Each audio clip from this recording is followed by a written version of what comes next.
Tuhan itu benar-benar tidak ada.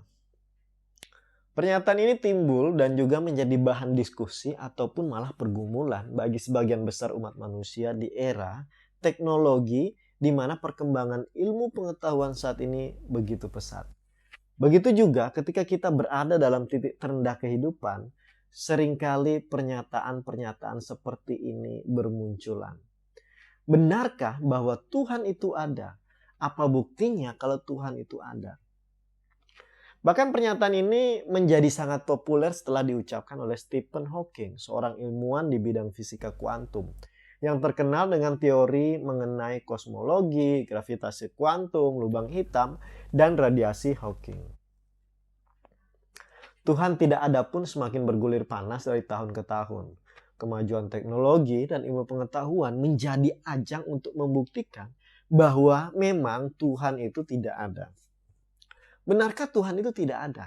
Bagaimana kita menjawab pertanyaan yang seperti ini? Buat kamu yang ingin tahu dan juga punya pertanyaan yang sama atau bahkan ingin menjelaskan kepada orang-orang yang bertanya-tanya seputar hal ini, kamu wajib menonton video ini.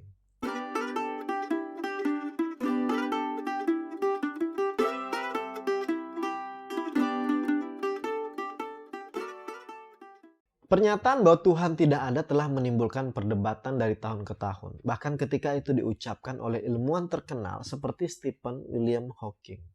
Sebelum kita bahas tentang pernyataan ilmuwan ini, sedikit informasi tentang kehidupannya. Dia lahir pada tanggal 8 Januari 1942, yang merupakan anak pertama dari pasangan Frank dan Isobel Hawking.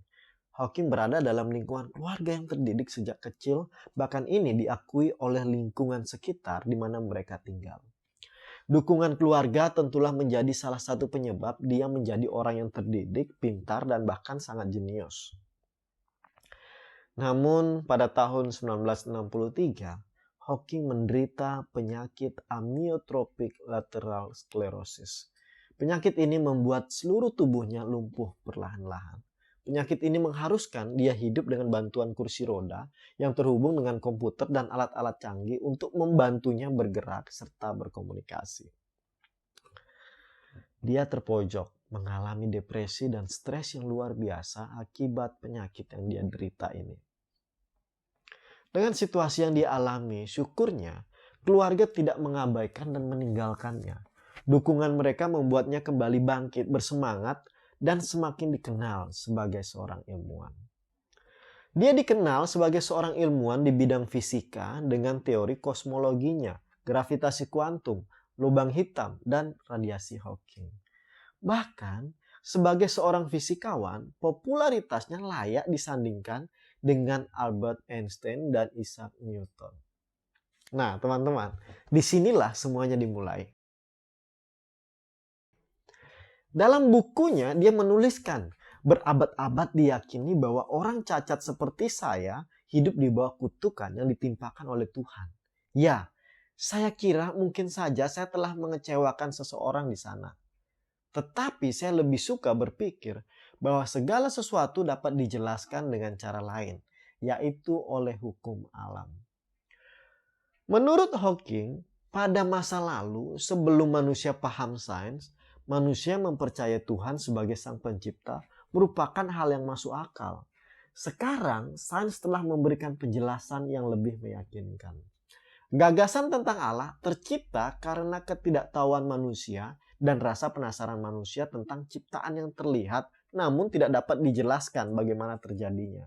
Dan ketidaktahuan ini hanya dapat diisi oleh sains. Sadar atau tidak, Hawking sedang mengeliminasi keberadaan Allah. Melalui teori Big Bang-nya, Hawking menggagas bahwa alam semesta tercipta karena ledakan yang tiba-tiba keluar dari singularitas ultradens yang lebih kecil dari atom. Di sisi lain, melalui hukum gravitasi, dia menjelaskan bahwa alam semesta bisa tercipta dari ruang kosong. Dari titik tersebut muncul semua materi dan energi. Semua bahan mentah tersebut berevolusi menjadi kosmos yang kita rasakan hari ini mengikuti serangkaian hukum ilmiah. Dalam bukunya The Grand Design, Hawking menambahkan kalau tidak perlu Tuhan, sains dapat dengan mudah menjelaskan terciptanya alam semesta. tanpa perlu menyebut Sang Pencipta. Pada tahun 2011 ketika menarasikan episode pertama seri televisi Curiosity di Discovery Channel, Hawking mengatakan, "Kita bebas percaya apapun dan saya memandang bahwa penjelasan paling sederhananya adalah Tuhan itu tidak ada. Tidak ada sosok yang menciptakan alam semesta dan tidak ada pula yang menentukan nasib kita." Dan dalam buku terakhirnya yang dikutip Economic Times, Brief Answer to the Big Questions, tidak ada Tuhan, tidak ada yang menciptakan alam semesta, dan tidak ada yang mengarahkan nasib kita. Apakah benar dia mencari jawaban akan keberadaan Tuhan dan tidak menemukan Tuhan di sana? Atau dia belum mendapatkan alasan yang kuat untuk menjelaskan siapa yang menyebabkan dia menderita penyakit yang menyebabkan saraf motoriknya tidak bekerja sama sekali. Entah apapun yang dia temukan hingga akhir hayatnya, yang pasti pernyataan Tuhan tidak ada terus menjadi perdebatan dari waktu ke waktu. Kalimat yang terus kontroversial diucapkan Hawking bahkan menjelang akhir hayatnya. Tuhan tidak ada. Memang benar, ilmu pengetahuan berkembang dengan cepat dan seringkali menjadi ajang pembuktian untuk menyudutkan keberadaan Tuhan. Meskipun itu sama sekali tidak memberi pengaruh yang signifikan tentang keberadaan Tuhan. Yang terpengaruh tentu adalah kita manusia yang selalu ingin mengetahuinya, mengetahui kebenaran bahwa Tuhan itu benar ada atau tidak. Orang yang seringkali menanggapi pernyataan Stephen Hawking adalah John Carson Lennox, atau yang umumnya dikenal dengan John Lennox. Dia merupakan seorang filsuf dan profesor di bidang matematika di Universitas Oxford. Selain itu, dia juga dikenal sebagai salah satu tokoh Kristen yang paling berpengaruh di dunia dengan kapasitasnya sebagai teolog dan apologet Kristen. Dia pernah mendebat Richard Dawkins, Christopher Hitchens, Michael Shermer, dan Peter Singer, yang beberapa di antaranya berkaitan tentang keberadaan Allah. Dalam tanggapannya, John Lennox malah menyinggung bahwa alam semesta adalah salah satu alasan terbesar untuk manusia mempercayai keberadaan Allah. Alam semesta telah disesuaikan dengan sangat baik untuk keberadaan kita sejak awal, atau bahkan sebelum permulaan. Bahkan ketika itu berkaitan dengan hukum gravitasi yang menyebabkan terciptanya alam semesta dari ruang kosong yang diceletukan oleh Hawking tadi, John Lennox mengutip C.S. Lewis. Dia berkata, "Manusia menjadi ilmiah karena mereka mengharapkan hukum di alam. Dan mereka mengharapkan hukum di alam karena mereka percaya pada seorang legislator."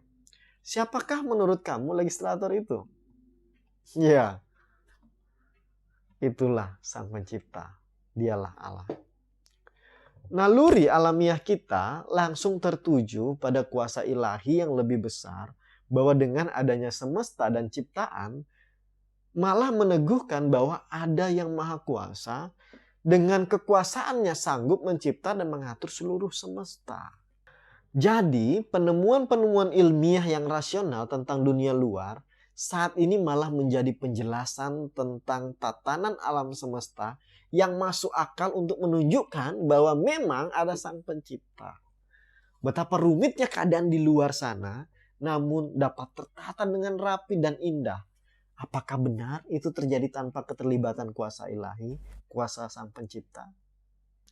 Kembali dengan kritik yang agak bercanda menanggapi bahwa penciptaan alam semesta tidak membutuhkan Tuhan, John Lennox menggunakan statement sahabat Stephen Hawking yang bernama Baron Rees. Stephen Hawking hanya sedikit membaca buku filsafat dan lebih sedikit lagi buku-buku teologi. Sehingga apa yang dia katakan itu bukanlah sesuatu yang berbobot. Bagaimana mungkin seorang yang menggeluti dunia fisika berbicara tentang hal-hal ilahi yang berhubungan dengan teologi? John Lennox menyambung dengan sebuah ilustrasi tentang Bibi Matilda yang membuat kue.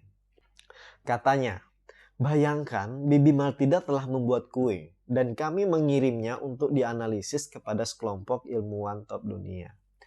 Mereka adalah para ahli di bidang biokimia yang akan memberitahu kita tentang struktur protein, lemak, dan sebagainya tentang komposisi kue tersebut. Ahli kimia tentang unsur-unsur yang ada di dalamnya. Fisikawan yang akan menganalisis kue dalam partikel dasarnya. Dan para ahli matematika yang tidak diragukan lagi akan menawarkan kepada kita persamaan-persamaan yang memukau untuk menggambarkan perilaku partikel tersebut. Sekarang kita tahu bagaimana kue itu dibuat dan terbuat dari apa.